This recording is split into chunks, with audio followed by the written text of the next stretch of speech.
All right, guys, welcome to the GI tract of the organ review. So when we're starting to look at our GI tract, the first place we want to start is up in our mouth. So as we come to our mouth in our kitty, we're going to notice a couple of areas.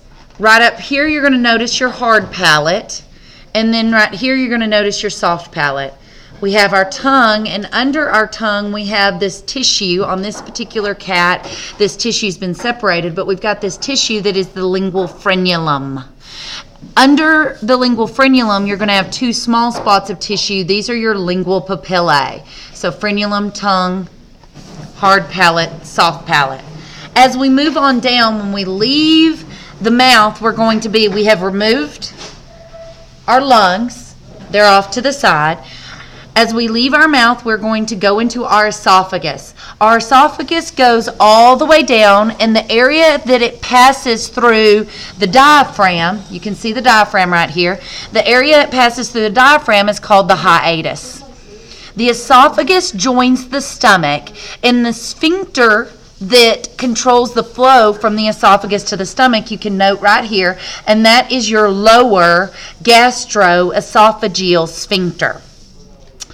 The area of the stomach right around the lower gastroesophageal sphincter is called the cardia. When we look at our stomach whole, what we see is, kind of hold that out of the way, Desiree. What we see is the greater curvature of our stomach, the lesser curvature of our stomach. When we flip our stomach open, we first note all these wrinkles. Those are the rugae. We're going to see this blind pouch up here. This is the fundus. The main part of the stomach is the body. And then as we get down here to this funnel-shaped part of the stomach, this is the pylorus. The stomach dumps into the duodenum, and it does that through the pyloric sphincter, which you can palpate the musculature right there. So it goes from pylorus to pyloric sphincter to duodenum. When you're looking at your duodenum, you know you have duodenum, jejunum, and ileum, and they are all three part of the small intestine. When we're looking at our duodenum, we want to notice two accessory organs. You see this area right here, that is your pancreas. The pancreas extends all the way out to the tip, and this tip is going to be the tail of the pancreas. It sits by the spleen. We're going to move the spleen out of the way. We've got our pancreas. Remember, your pancreas dumps digestive juices down into your duodenum. It joins my common bile duct coming from my gallbladder in the hepatopancreatic ampullae, which you can see this nice little dilation right there. When we flip open our duodenum, what you're going to notice is you can actually milk your hepatic pancreatic ampullae, and you can see this fluid that starts to come up. Right there where that fluid is coming up, that is your major duodenal papillae.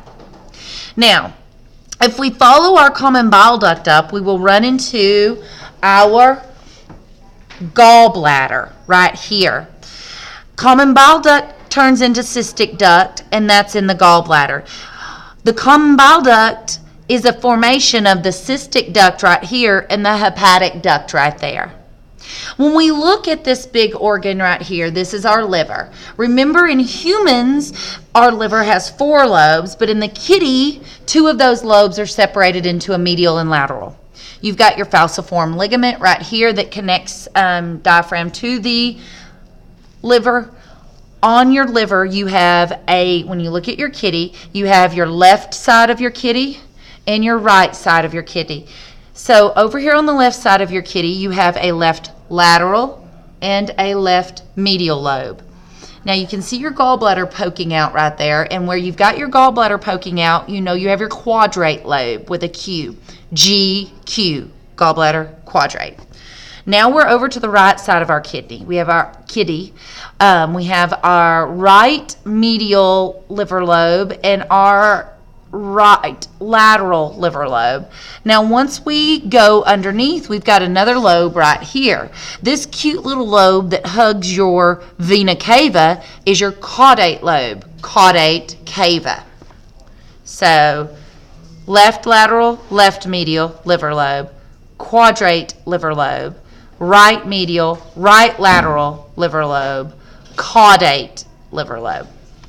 All right, so back to our alimentary canal. We've got our jejunum leaving our duodenum. So duodenum to jejunum. We're going to run the gut.